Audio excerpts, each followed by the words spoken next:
Okay. Yeah, good morning. Deb Bannerjee, as you have joined Talent Synergy as an intern. So, can you please introduce yourself and let us know a bit about yourself? I'm Deb Bannerjee. I'm from Kolkata itself. I have passed my class 10 from St. Xavier's Institution, Panihati, my class 12 from Bharati Vidya Bhavan, Salt Lake. And after that, I've appeared for the West Bengal Joint Entrance and I have completed my engineering course in BTech and Ceramic Technology from Government College of Engineering and Ceramic Technology, after which I have taken admission in IISWBM after appearing for CAT. And during my IISWBM post the second semester, I'm pursuing my internship in the esteemed organization of Talent Synergy backed by Winpower. And my hobbies are maybe gaming, a little bit of cinema, movies, and etc. literature. Thank you. Okay, that's great, Deb. So, for today's interview session, there's some topic which you've chosen, right? So, can you elaborate a bit about that particular topic? Absolutely. So the topic I have chosen for today's discussion was managing a hybrid work model. How do we manage a hybrid work model in an organization, and what are the benefits of managing managing a hybrid work model in this modern day and age? So, I personally believe that a hybrid work model is definitely the future because not every single one of our employees are able to continuously come to office. For example, if somebody has a particular illness, or if somebody has some issue with traversing distances, then we can definitely organize a hybrid work environment for them. And also it also saves costs for transportation. It also saves costs for electricity in the office, and so on and so forth. There are a lot of positive advantages. I actually have prepared a little something, a little presentation for this. Could I get permission to share my screen, please? Yes, sure. Please go ahead. Absolutely. Thank you so much, ma'am. I just need the permission to share because I'm not uh, granted the Just a permission. second. No problem, ma'am. Yeah. Can you share now? Give me 1 second, please, ma'am. Um, yes, I can share now. Is my screen visible? Yes, it Okay. is. So, this is what I have prepared for today's presentation, navigating the organizational hybrid work model. So, You what can we have, yes, ma'am. What you can do, Dave, is put it on slideshow. Sure, ma'am. Okay. So, what we have here is the benefits of flexible schedules and remote work, challenges in maintaining team cohesion and communication. I have decided to keep the content of the PowerPoint to a very minimal amount so I can explain the maximality of what the issue is. So, if we promote flexible schedules and remote work, which would actually empower employees to work harder on their own times instead of working at the times which the employer has mandated. That's the first thing.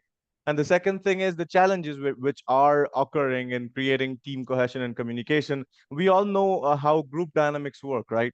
So if we employ a hybrid work model among more than one person as a group, I think that would promote group cohesion, and that would also foster a sense of sharing responsibility. I think that is very important for the team members in the workplace. Also, we have technology integration, which essentiates leveraging technology. For example, whatever the technology is in the new age. For example, what we do basically, we use certain tools, Google Meet, Google Sheets, Google presentations, in our company to facilitate our employees to work better and work harder and use every single piece of technology. For example, just the other day, I was having a conversation with Abhinandan sir about the benefits of using AI in presentation and also in reels. So I think it's definitely very important to stay updated and stay at par and agile with the newest appearing technology. So, So Dave, what would you feel? What kind of measures would you take to ensure some kind of productivity and accountability in a hybrid work setting? Like, so since the employee has been given the time to do whenever they want to, according to their own flexible timings, how would you ensure their productivity and accountability? So basically, I would personally like to create goals, or like define tasks and goals, that within this particular period of time, this task has to be completed. Within this particular period of time, this task has to be completed. But however, I would not mandate what time they have to work in order to complete those that particular task. You know, so I would personally give my employees entire complete leeway on how they want to do the job. I would just want to give them a specific date on which they have to submit it. That's the first thing. I think that's very important. And the second thing is promoting a collaborative work environment and knowledge sharing. So if some particular employee has some a certain amount of tacit knowledge, they have to be able to communicate with other members of their team in order to facilitate the sharing of knowledge among the within the whole organization. And I also think that looking at specific employees' flexible hours. For example, some person may be free from 6 in the morning to 10 in the morning. Some other person may be free from 10 at night to 6 in the morning. So it's completely up to the employee how they want to do their work. As a manager, I think it's very important to notice the different timings and the different preferences of work.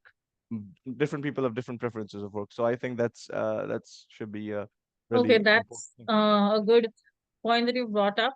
So, can you also tell us a bit about how would you ensure a work-life balance for yourself and your team while So working in this hybrid model? I mean, apart from the fact that you said you'll see the way the employees are and then accordingly assign them tasks, is there anything else that you want to say regarding this?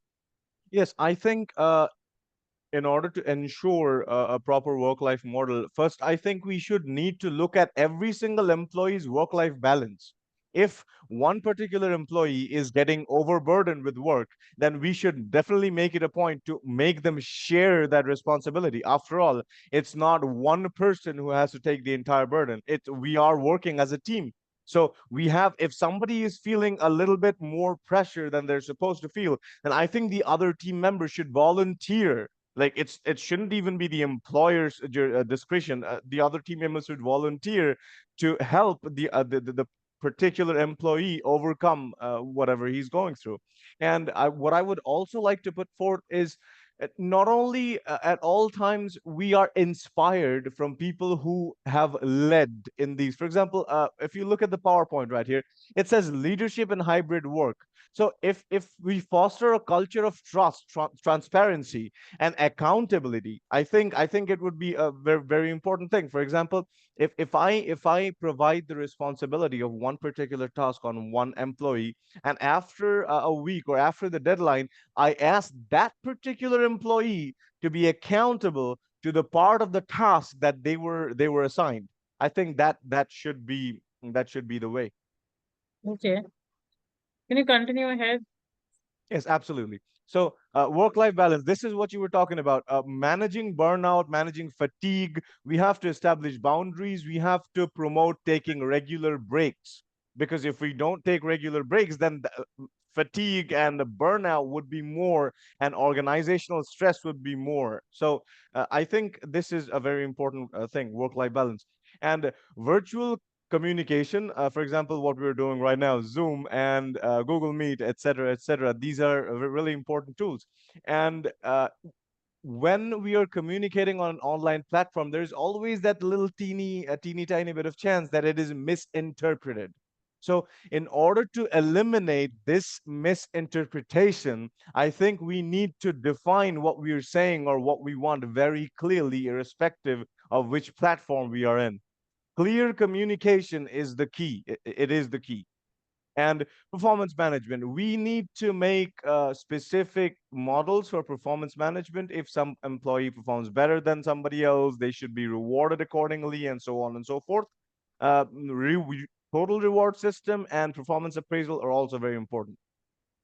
So this is what I was talking about, the knowledge sharing. So we have to collaborate. It's not about one person. Always, we have to always remember that it's about the team. So in order to make the team go forward, we have to collaborate. We have to share our knowledge. So it's really very important, the collaborative culture. Also, agility. What I said earlier, that the new technologies, the new market scenarios, what the market will dictate, we have to adapt to. For example, there's always the changing customer needs. The customers have always changing needs. So we have to adapt ourselves to those changing needs, so that we can stay ahead of our competitors. I think that's very important. And in conclusion, if we really try to harness the power of making a hybrid work model, I think it's way more efficient than a lot of other models. I think it's achievable, I think it's efficient, I think it's effective, and I think we should definitely go for hybrid work models as and when we can. Thank you very much. That was my Okay. presentation. I think Thank you this so much, Dave, yes, for ma'am. sparing us your time and telling us about hybrid work culture. With Yes, that, ma'am. we bring this presentation to an end. Yes, Thank ma'am. you.